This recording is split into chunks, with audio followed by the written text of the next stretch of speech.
Interesting topic and discussion po ulit for today's video for two reasons. Number one, we'll be talking about pag-ibig MP2 dividends.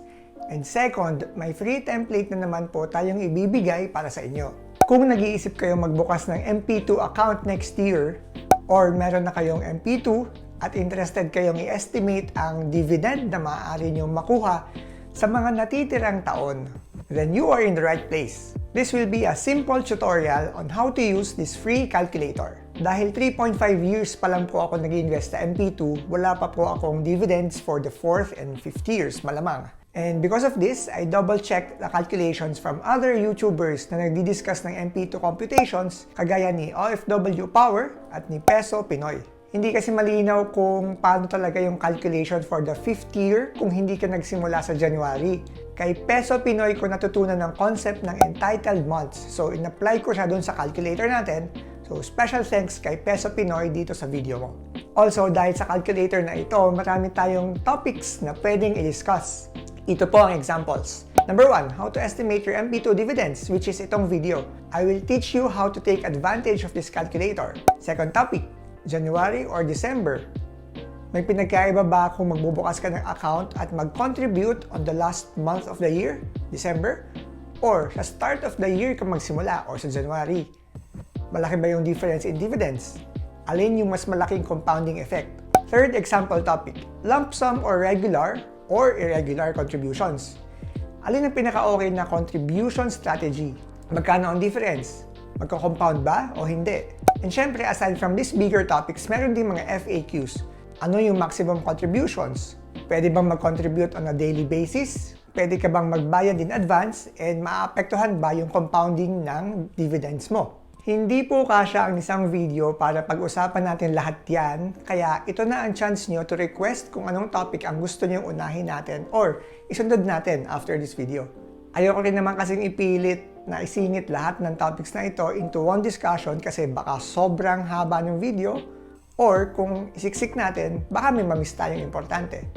So for today, topic 1 muna tayo, how to estimate your MP2 dividends using this free calculator.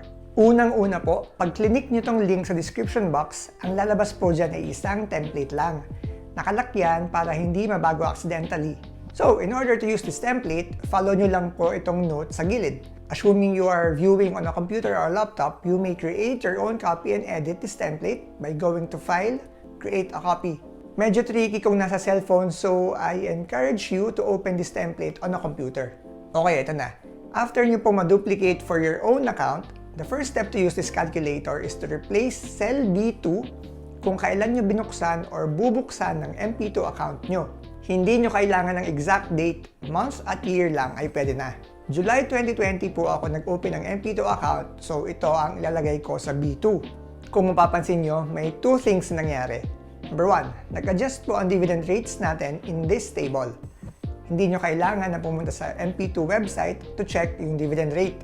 Nandito na yan sa template natin kompleto.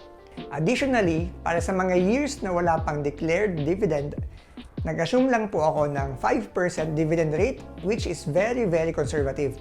Paano natin nasabing conservative? Kasi in the past few years, 6, 7, 8% ang mga dividend rates ng MP2. So 5% is playing it safe. Feel free to increase or decrease this assumed dividend rate na 5% for now for the future years by going to the other sheet and changing the value. Okay, balik po tayo. Ang second na nangyari is automatic na mag-a-adjust ang template para alam nyo ang start and end ng contributions. Since July ako nagsimula, blackout na from January to June, tapos after 5 years, ang maturity month ko ay June 2025. Kaya naman blackout na rin ang July to December. Okay? That's step 1. Before step 2, quick shoutout po pala kina I am Brian Amado at Marvin Zapanta 2216. Sila kasi ang nag-request ng MP2 dividend calculator na ito. Na-encourage po akong i-polish itong template na nakuha ko lang din naman from the web para madali nating i-share at madaling gamitin pag shinare na. Hindi naman ganun kalaki ang difference from the old version to the current version, pero I made sure na tama po ang formulas na ginamit. Okay, step 2 na tayo, which is to add your contributions per month. Sa ngayon, ipapakita ko muna po yung example ng historical contributions ng sarili kong account para may guide kayo kung paano gamitin tong template. Visit lang po kayo sa virtual pag-ibig website para makita nyo ang complete history ng MP2 contributions nyo. For 2020, naghulog ako ng total of 4,500 at ikakopy ko lang per month itong mga contributions. According to this calculator, dapat nakakuha raw ako ng 68.85 pesos na dividends for 2020 at mukhang tama naman dahil yan nga ang na-credit sa account ko. Next is 2021. Same thing, ikakopy ko lang ulit per month ang mga contributions ko at for 2021, ang total contributions ay 12,000 pesos which brings the total account contributions to 16,500 pesos. Based on the calculator, dapat nakakuha raw ako ng 714.13 pesos and if you check the history, tama ulit, match sila. Next, 2022. You know the drill, ilagay lang natin lahat ng monthly payments. For 2022, ang total voluntary contributions ko ay 9,000 pesos which brings the account contributions to 25,500 pesos, tapos 1,748.10 cents ang dividends. Dahil match po ulit ito sa actual value na na-receive ko, I hope this gives you confidence na accurate itong calculator. After 3.5 years, nakakuha ako ng 2,531.08 pesos from 25,500 na total contributions, which translates to 9.93% tax-free profit. Meron pang natitirang 1.5 years. And as of today, December 2023, hindi pa ina-announce ang dividend rate for 2023.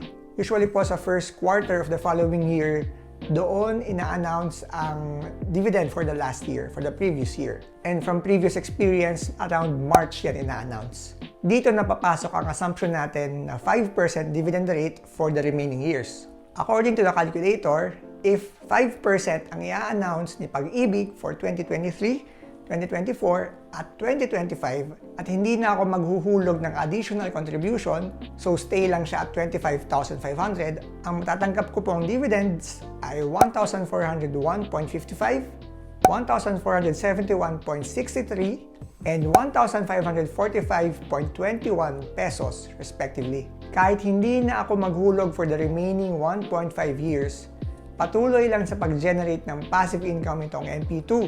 Irregular po ako maglagay, minsan 500, minsan 5,000, minsan wala at all. Pero wala pong pakialam si Pag-ibig kung anong klaseng contribution strategy ang ginagawa ko. So yun lang po muna for today. Check the calculator in the description box below. See you on the next one and don't forget to comment kung anong next MP2 topic ang gusto nyo pag-usapan using this calculator. Bye!